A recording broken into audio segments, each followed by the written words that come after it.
All right, we're live.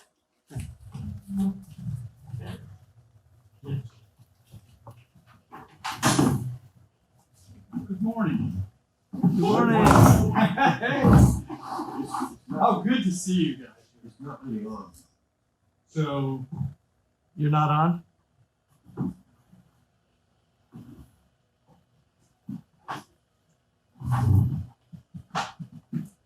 it's just not very loud, but I think I'm on. No.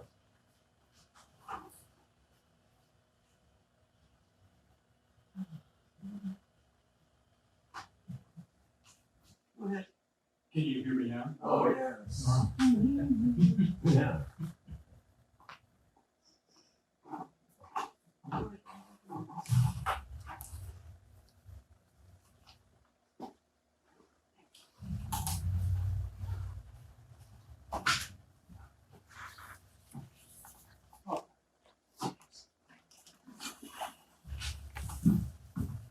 This just looks like modern day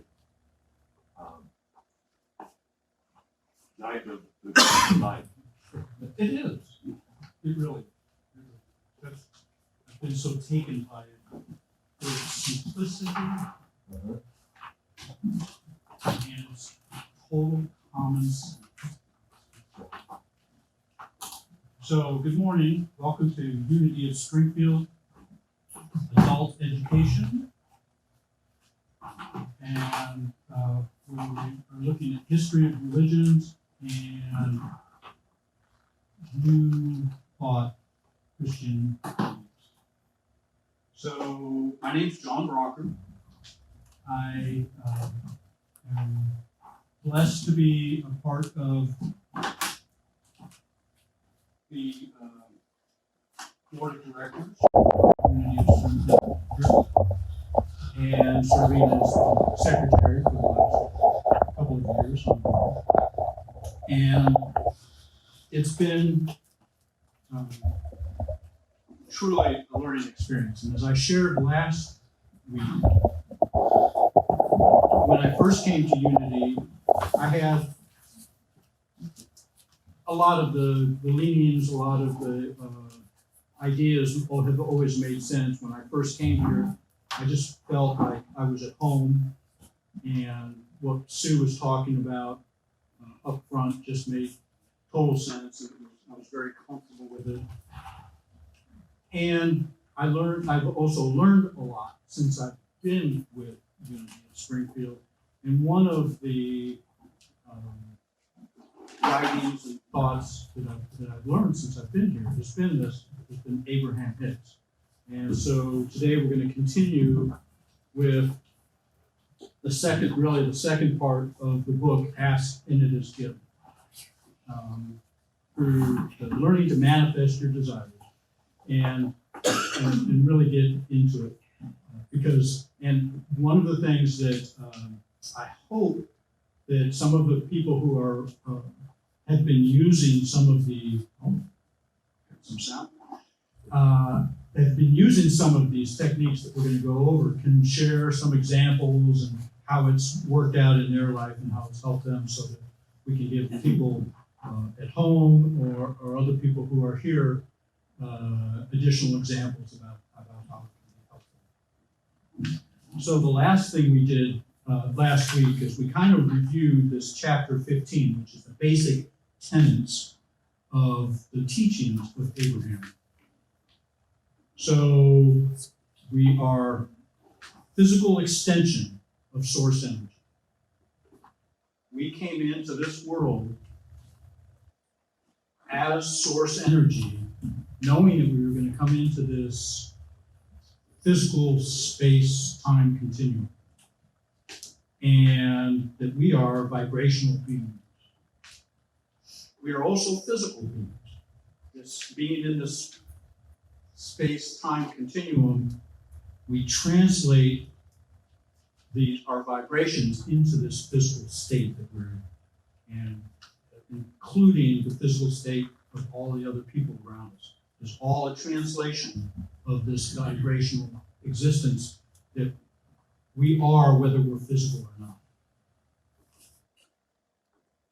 variety that we experience in this physical world is what helps to point us to what it is that we wish to create.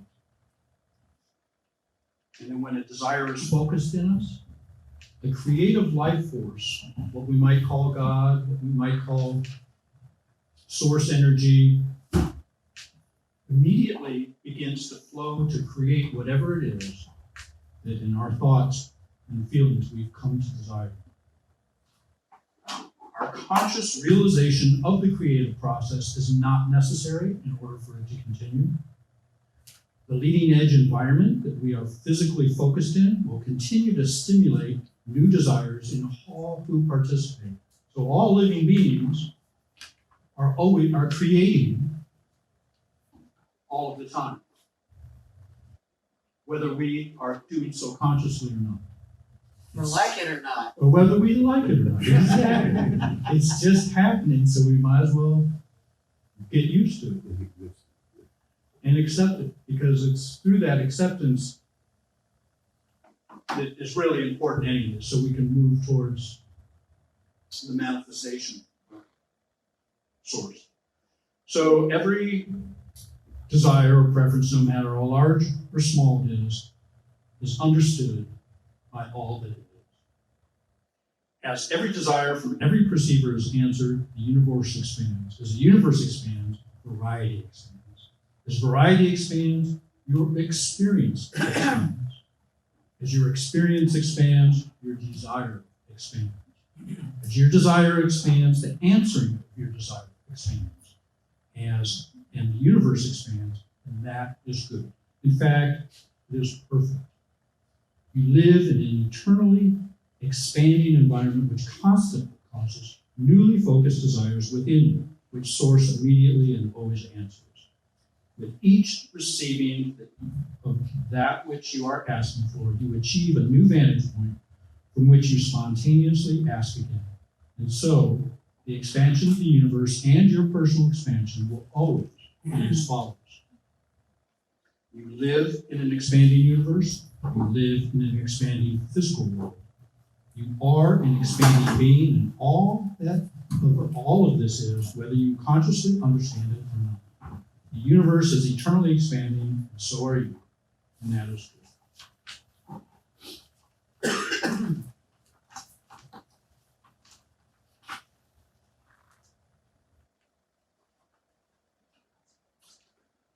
So let's get kind of centered a little bit.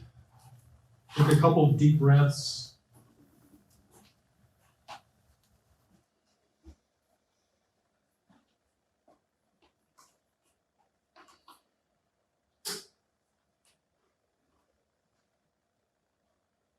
He said, in the midst of hate, I found that there was within me an invincible love. In the midst of tears, I found that within me an invincible smile. In the midst of chaos, I found that there was within me an invincible calm. I realized through it all that in the midst of winter, I found that there was within me an invincible summer. And that makes me happy. For it says that no matter how hard the world pushes against me, within me, there's something stronger, something better, pushing me right back. Albert.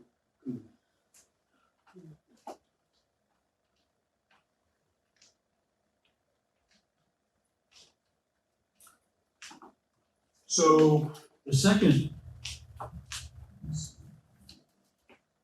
That's a pretty cool picture. Where was that low? Or that superimposed? Arrow down on the right. There you go. Keep going.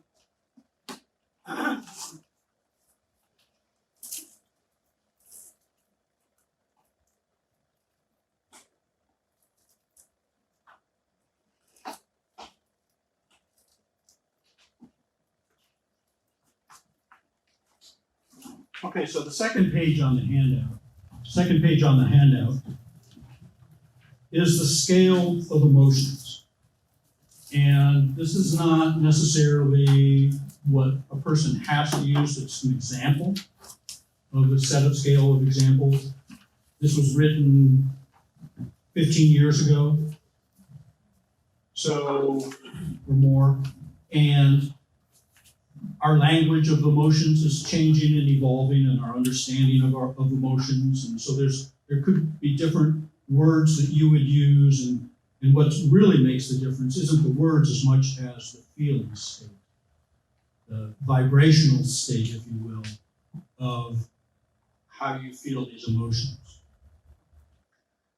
But it's our guidance system. So that's why before we get into the specific skills that are in the second half of the book, is that we look at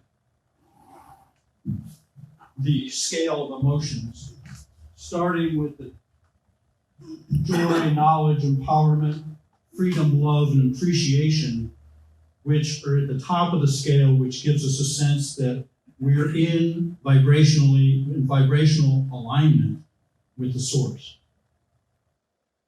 And as we go down the list, and probably the first four, the next passion, enthusiasm, eagerness, happiness, are still up there in that vibrational alignment. But the farther we go down, we get a little bit less in vibrational alignment.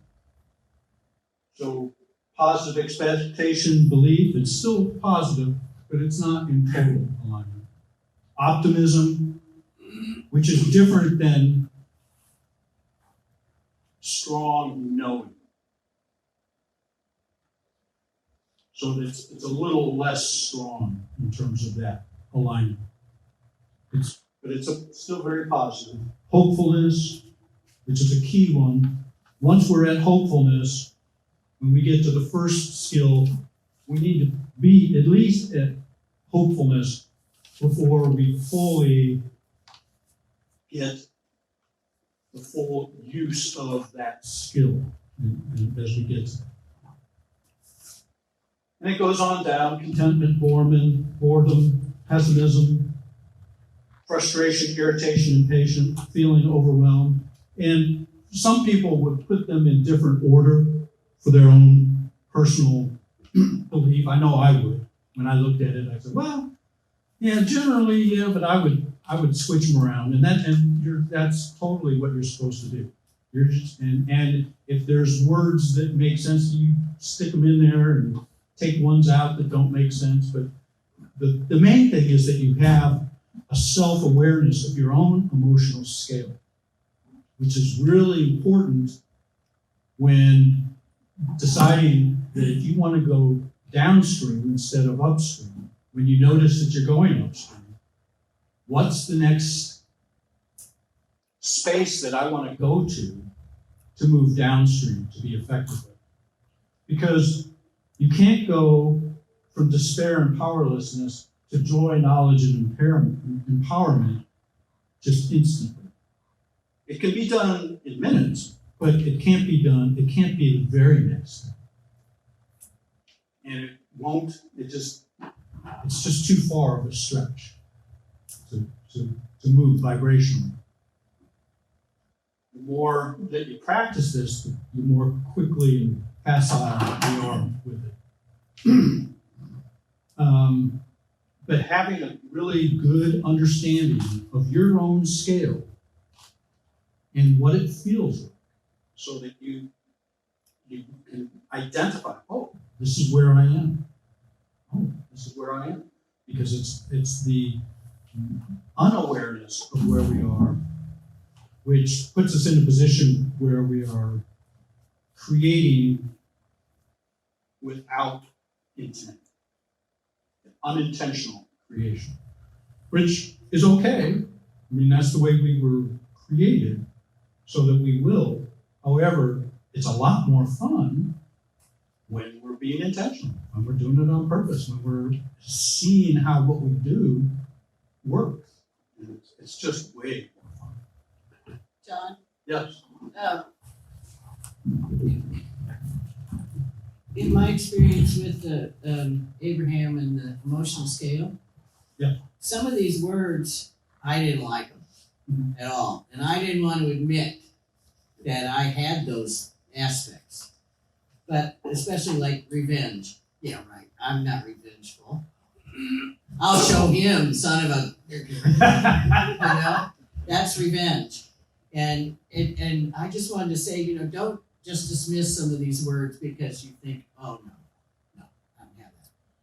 And the other thing I wanted to add when you were talking about hopefulness, what I've heard Abraham say is when you get to hopefulness, that's when the law of attraction starts pulling you up.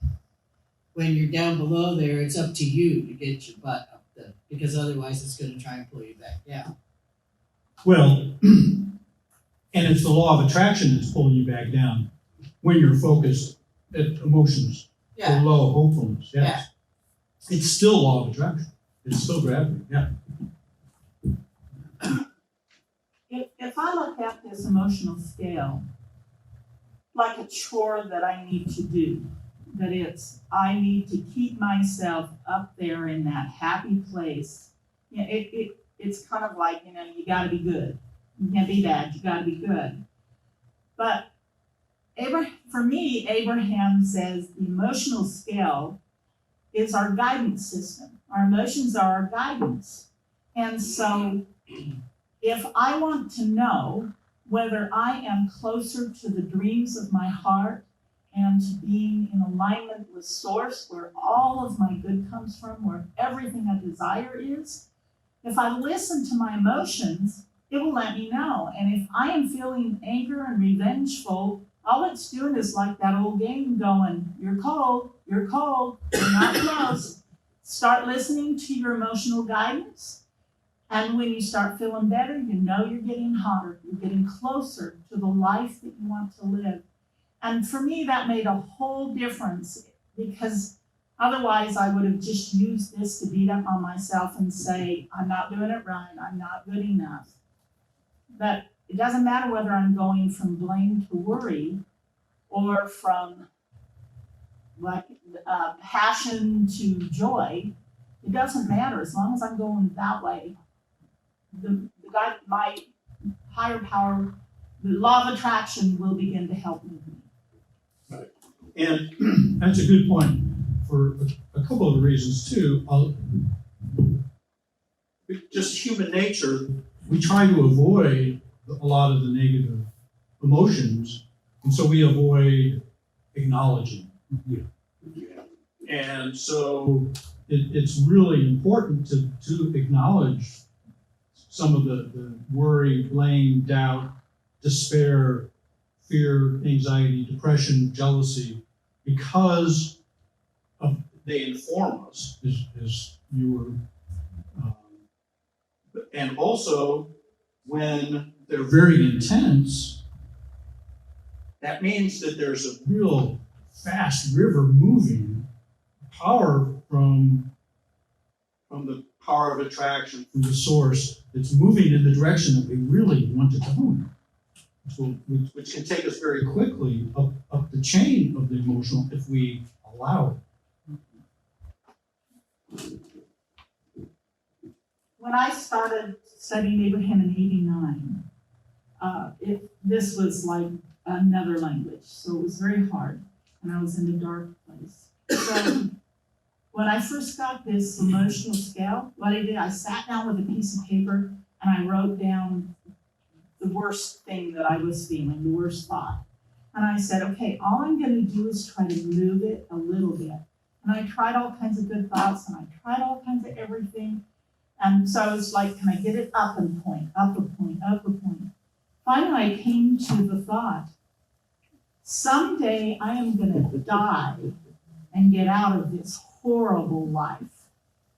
And it was like, oh my gosh, I think it moved 3 points up. And I spent the whole day saying that mantra to myself and felt wonderful. And when you begin to see that we have the choice to move up, and all we have to do is listen. And of course, I didn't stay there. I moved it up higher and higher, and I don't even remember the thing I had written down because it's not a part of my life anymore. But it's a great thing to do, and each one of us can do it. And when you play with it, you find out you can change that change and move. Regardless of where you start,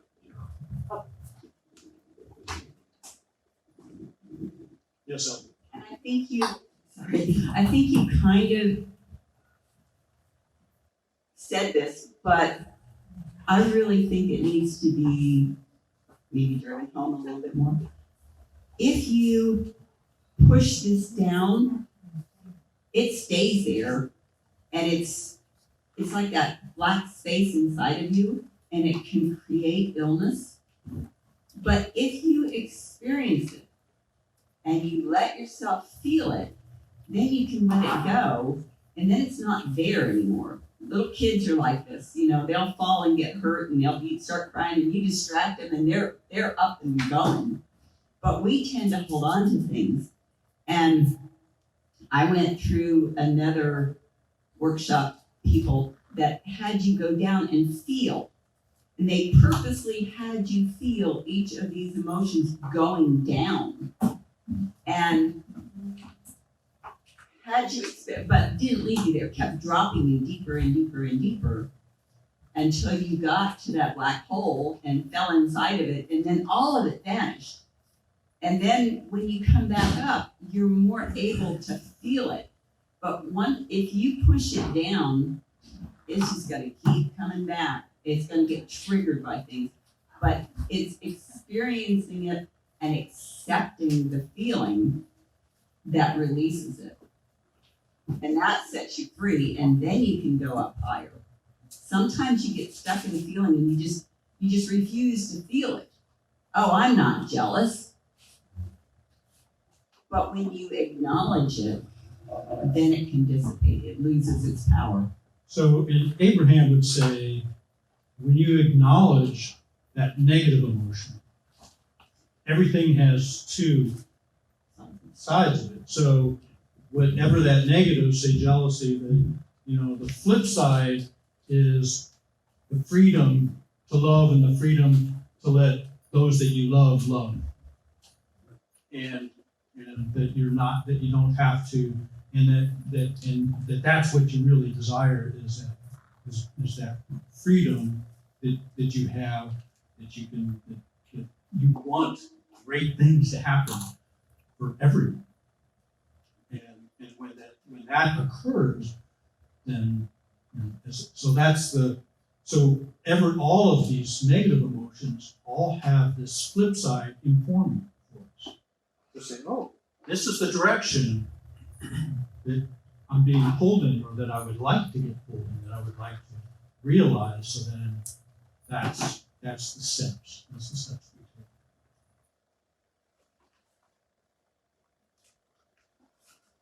take. Okay, so now we're going to go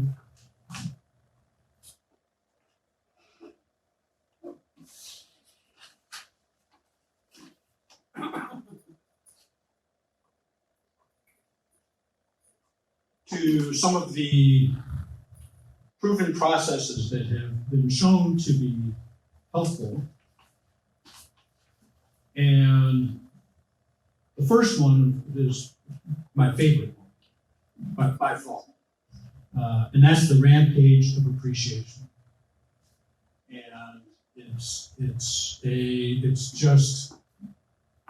it's so much fun, and it's something that we can integrate into our everyday life. We see it in a lot of different ways, and it's more real when we were in the upper areas of, from hopefulness up in terms of that emotional range. It's hard to do Rampage of Appreciation if you're in despair. Okay? And to suggest that to someone else doesn't sound very reasonable. We can kind of turn people off. And Abraham has said on a number of occasions on the things that I've watched and read that appreciation, meditation, and croaking are the three ways to be instantly in alignment with the source. So, that's a pretty strong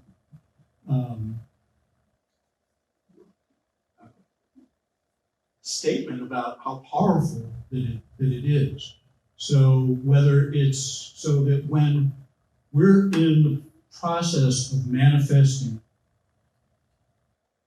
and we're in a state of really true, legitimate appreciation, it's coming.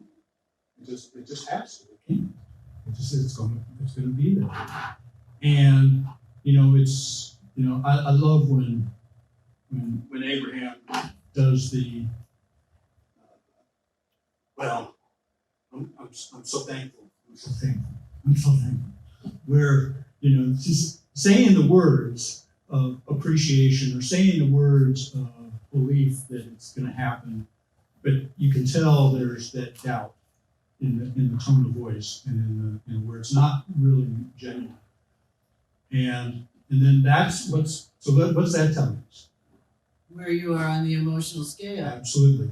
And you're probably below the hopefulness somewhere on that emotional scale. And so then we have to touch base. Where are we? Where are we on our emotional scale?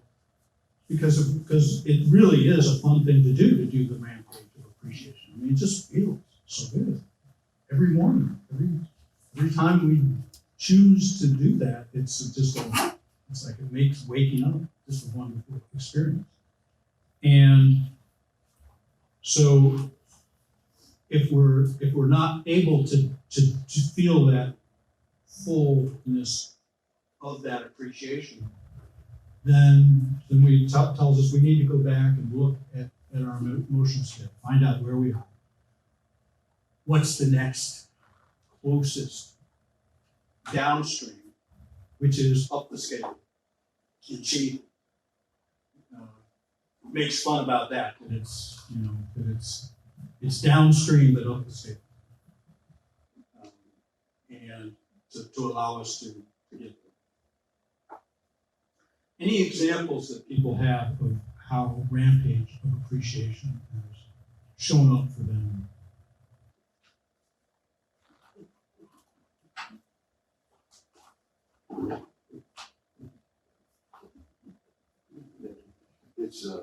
It's kind of a magic thing for Wendy and me. Once in a while we'll be have different opinions and insist on the fact that we're correct. And the other person is a little bit off. And it's always hurt a little bit. But what we do is we'll sort of withdraw to a different part of the house and start thinking of all the good stuff that we appreciate about them, or appreciate about them. Anything that'll bring our vibration back up. Pretty soon we'll find ourselves in the same part of the house, and we've forgotten what it was all about. We're back where we started, way up here on the top. It's an appreciation of all the good things of life, especially in the one we focus on. It's a magic thing. Yeah. That's why after 20 years, we're still on our honeymoon. So one of the things that Unity did a few years ago was they had you get a notebook and just write, before you go to bed at night, 3 things you appreciate. And sometimes it's like hard to find, but it's like, well, the sun came up today. And sometimes that's where you have to start, where you are. You know, like my car started today. You know, I had food in the refrigerator. And so sometimes if you just begin a practice of writing things down, just a few every day, whatever you can come up with, you can work up to that rampage. And that will actually shift your energy. And if you commit to doing that for like 3 to 6 weeks, it'll change your life. So even if you're not there yet, you can start on appreciating things, but it's a conscious focus shift. And once you begin that conscious focus shift, then you begin to see all kinds of things that you can actually appreciate. I'm glad you brought that up, Elby, because just because you're not at the optimism level doesn't mean that you should not be looking at things that you're in appreciation of, that you have gratitude for. So doing a gratitude journal, even when you're lower on the emotional scale, is still a very valuable practice. And it kind of gets us in line so that when we do get up that emotional scale, that then it becomes more natural of an experience. So, yeah. When my 19-year-old son passed away, one of the things that I did to shift that was I chose that 3 times a day I was going to look for something that I appreciated that was beautiful in the world, and then I would sit and have a conversation with him and talk to him about it and show it to him. And it was amazing how that helped with grief. It was wonderful. One quick. It might be an oversimplification, but I like to think of Thanksgiving as human, and appreciation is divine. Now just put them in different categories. I hadn't heard that. One requires an external thing to make you feel it. And so one Thanksgiving, it's like you have to have something out here to be thankful for. Okay. And appreciation, you don't have to have anything to be thankful for. You just appreciate it. Coming from within.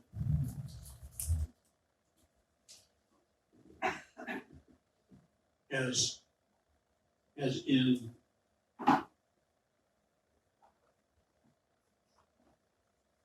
that eternal life and heaven is within.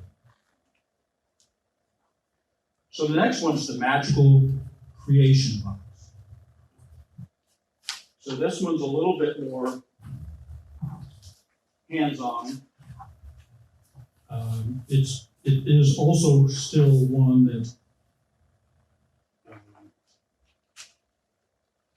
requires or is helpful, more likely to be successful if we're in that optimism of. And so you can do a physical box, and as I was going through this, but you could also have a digital box. So you could have lists and pictures and things. In the book, of course, phone technology had not quite advanced to the place that it is now, so their examples are a little bit different. But Abraham's always open to do what works. If there's something that works for you, then it's working for you. Is that like a vision board for the box instead? Yes. Okay. Very, very similar to that, yes. And so that we're concentrating vibrations and by developing more and more things that might come out. Not, and with the whole concept that we don't one of the things that really struck me in this book is, forget where it was, but it's about that you wouldn't pay a manager to just sit around and eat. Okay? You pay a manager to get things done. Okay? And to make sure things are organized and make sure things come out right. And that's what the source is. It's our spiritual manager. And we don't have to work out all the details. And that's what I think is difficult for us at being physical beings to wrap our arms around sometimes, is because, even with doing something like the creation box, it feels good because it feels like we're doing something. And we are. We're focusing our minds on this creation experience. And yet, we're not doing the heavy lifting. Okay? Source is doing the heavy lifting. But we still want to. It's like because we've had the experience on the physical doing the heavy lifting and experiencing success. And it feels good. I think a lot of times we have our value and our worth tied up with doing. I know I have. That if I'm not doing something, then I haven't earned the money or I haven't earned that, whatever it is.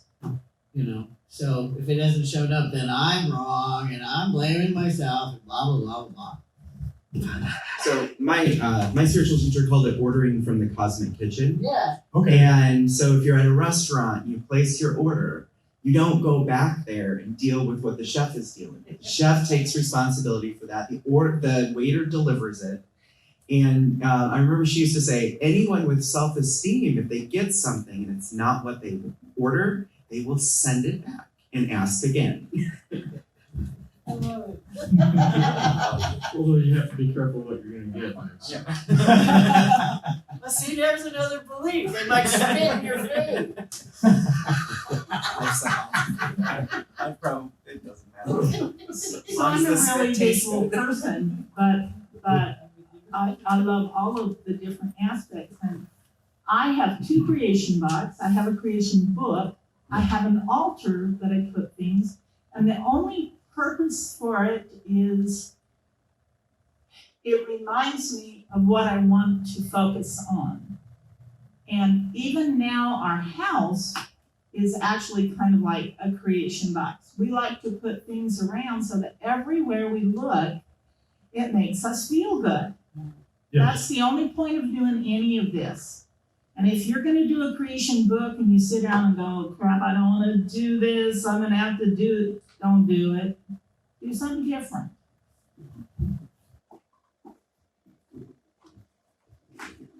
I have a picture of my new great grandson, and it makes me so happy to look at him. And every time I look at that picture, it's almost as if he's saying, what am I doing here? And I laugh to myself because I say, what am I doing here?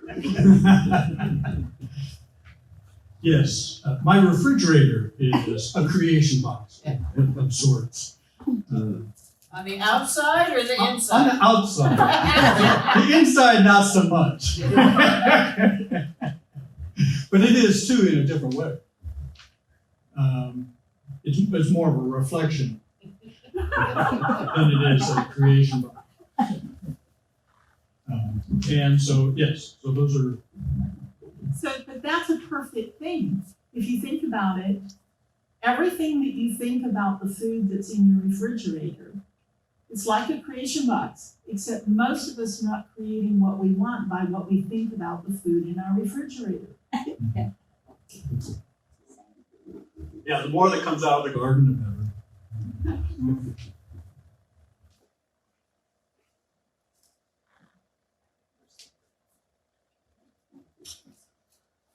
The creative workshop. So this one hit me because when I was an undergraduate in the mid-1970s in social work, I did a practicum. And I did the practicum with an agency called the Rural Creative Workshop. And, Creative Workshop, I haven't heard that phrase for a few decades. And again, it's an optimism up type of, because it's really focused in like where you're really getting ready to manifest, and all the moving pieces are there, and you're just giving it the final push. And it's a very cognitive function. So when he talks about, or she talks about, or they talk about the creative workshop process, that it's just to help us to focus in on the areas that are most immediate and important in our experience. So this is really good because it's about the reflection of like physical relationships, things that are really part of this space-time continuum that we're a part of. And then we're moving it towards not just what is, but what we want, how we want it to be. So we're starting to really click once we are in this optimism and up, so we can genuinely go, well, yeah, I'm going to have less pain in my shoulders. I am really going to, and even beyond that, that means I'm going to be able to throw a football 25 yards. I am going to run into my stepson, and we're going to have lunch this afternoon, which we are. And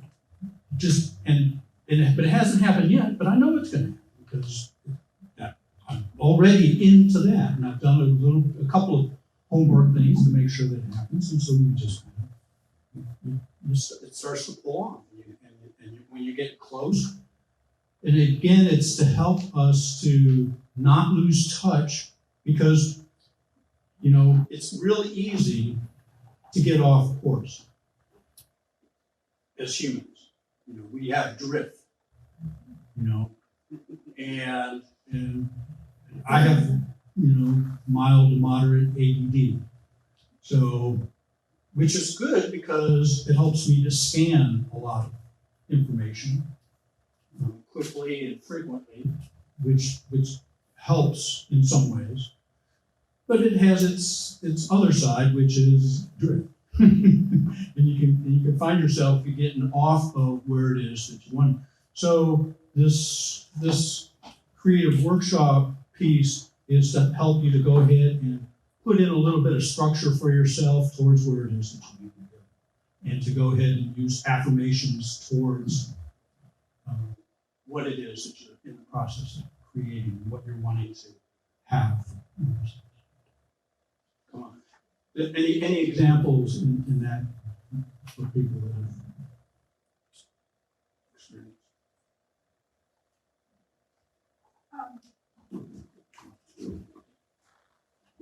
I think Jessica gave a small group workshop on the 12 powers. And I didn't attend the workshop, but I saw the pieces that Wendy was creating to illustrate the 12 powers.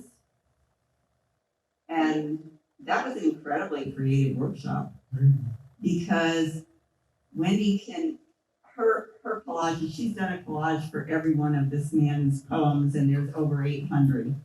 And so she has that imaginative process going, and to be able to look at what she's created, it opened up different ideas for me. And that was a really powerful creative workshop that I didn't attend, but I benefited from. Sure. Because it just allowing yourself to play. And I took an Artist's Way course a few years ago, and that was one of the things that you let the child within you play, and a creative workshop gives you the format to allow that to come out and play. And it just opens up new vistas. And I think a lot of this is more play when we allow it to be.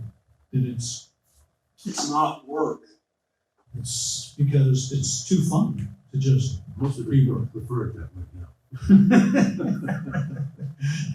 And on a number of occasions, I've heard Abraham say, "You guys take this too seriously. You're being too serious about this." And that seriousness is maybe something that should be in our emotional list of looking at, well, what's that saying that, is that seriousness a sense of lack? That maybe there's a sense of lack going on that we have if we don't get it done now, it's going to be gone. And we won't have anything. Which is just a very upstream, away from source way of thinking. So, and if we're aware of that seriousness, what makes it more fun? What makes it where's that pleasure? How can we move ourselves into using humor, maybe a little sarcasm, which maybe has some negative stuff in it, and then take it from sarcasm to more of a joyful humor. Yes. In the beginning of this idea of feeling good and having fun and not working so hard to make things happen and stuff, it was really difficult for me because I was taught that, you went to heaven through works and how important it was to help and doing major codependent stuff and everything. But the most amazing thing is once you really recognize the guidance system that you have and to feel good, it's not that it makes you stop doing things, but instead of fighting against the world, I guarantee if working hard enough could have fixed all the broken people, the world would be fixed by my efforts. But it didn't fix anybody. It just made it worse. But with these principles, when you listen inside and follow that guidance of joy and happiness and peace, it works. Things change. And you do almost nothing except what you feel like doing. And it's just amazing.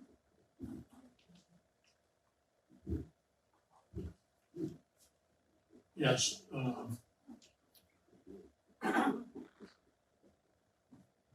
Okay. Virtual reality. There's so many things I want to say. We won't get through any of these. So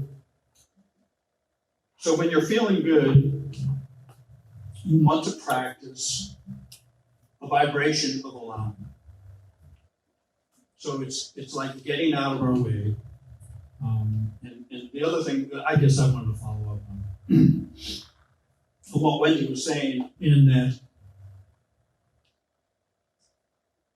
nobody ever changed the world to be better by focusing what's wrong with it. And when I heard Abraham say that, it was something that I already knew, but it just was such a simple statement. But when we focus on what's wrong, and I don't mean just acknowledge. It's one thing to acknowledge something, that doesn't seem right. So what makes us feel better? What do we shift it to? What is it that we're aware that we desire? If we see injustice, we see something we don't like, what is it that we want? What is it that we like? How do we get ourselves to start to shift and focus into what it is that we want? Because we can, if we're a do-gooder that's miserable, we're not doing any good.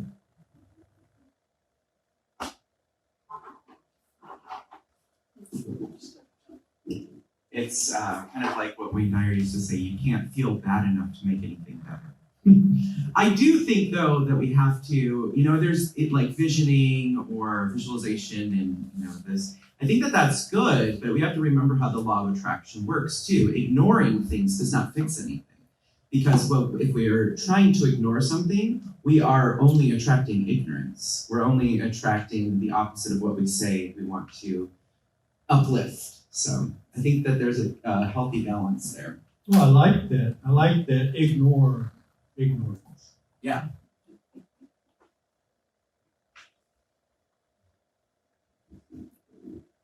So again, this virtual reality, as you spoke, that's it's a visualization technique. So we're really getting into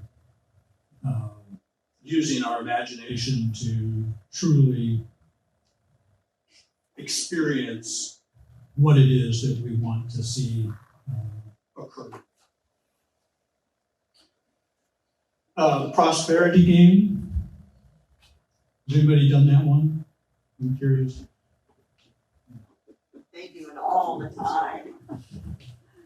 And it is amazing how it works for them. Okay, so there's ones that started, like the very first game for me was in prosperity. It wasn't exactly what they said, but it was like when I saw penny, and believe me, at that time I believed there was one pile and it needed to be divvied out equally, because if somebody got more, somebody got less, and oh my goodness, you should have seen me at a potluck trying to divvy it out equally.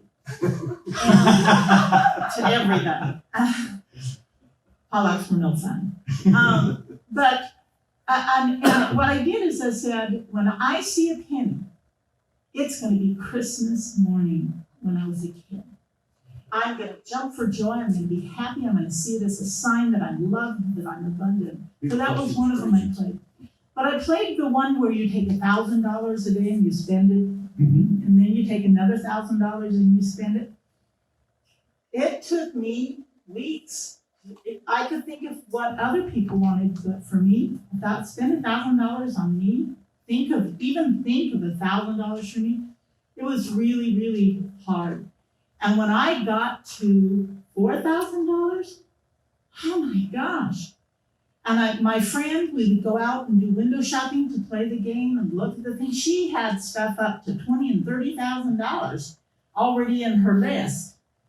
And I couldn't. I went into this furniture store in Las Vegas, New Mexico, and there was a bedroom set that was regular wood with Native American carvings, and it was $4,000. And I was like, yes, $4,000. I got $4,000. And I was just so excited. And the young man who's selling it runs over to me and he goes, "This is your lucky day. I can see how excited you are about this piece of furniture. I'm going to give it to you for $2,600. And I dropped to the ground and went, no! So we all have different experiences with that.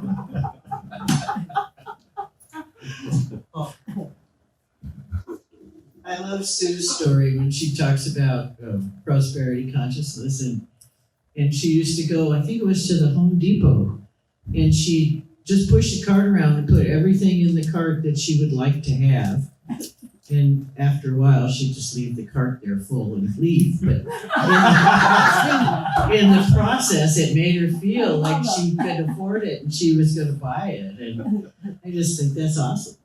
And there's another one called the wallet process, which is a little lower on the scale, on the emotional scale, and that's where you put a $100 bill in your wallet, and you spend it mentally frequently. So, okay, so again, if you have the opportunity, all the bookstores in Springfield, the major bookstores, have the Ask and Is Given. And so it has all of this information. in more detail. Yes. Just more on the prosperity, I just guess, people hear beginning or something like that. But we went from doing pennies to saying nickels, and there were nickels everywhere. Dimes, then there were dimes everywhere. Quarters, folding money, saying, I want folding money and I'm gonna take this Reiki course, it's $50 for each of us. Universe, send me folding money. And finding $100 bill folded in a little tiny piece, folded, folded, folded. To saying, I want a lot of money, and $36,000 coming from nowhere, to how we live now. Our checking account has $10,000 for play money. We have all the money we want, and if I want something like a rocking chair for a meditation we were doing in a class, universe, send me this wonderful rocking chair for the backyard that will hold my beautiful Rubenesque body, and that we can go out and work. And the next day it's sitting on the side of the road with a free sign, 2 large plastic comfortable rocking chairs. No longer is the world, you can create any kind of abundance, guys, and it's easy.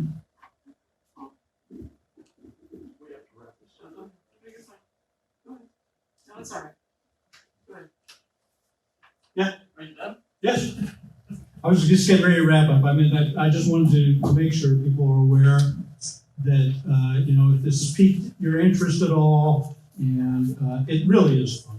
Remind me about Saturday morning here. Okay, and Saturday morning, 9:30, here at Unity of Springfield, the Abraham Hicks group meets, and they go ahead and they work together and support each other and talk about the manifesting and creating and all the information and how it applies in everyday life.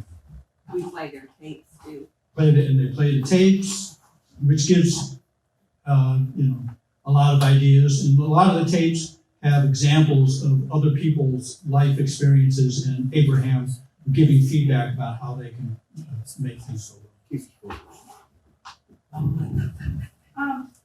Most everybody in here did go on the trip to Unity Village, and I have made cards for Jim Blake, who's the man that spoke to us in the classroom, and Mark Fuss, and so I made plenty of room on them, so everybody could either write a note or just say thank you and sign your name.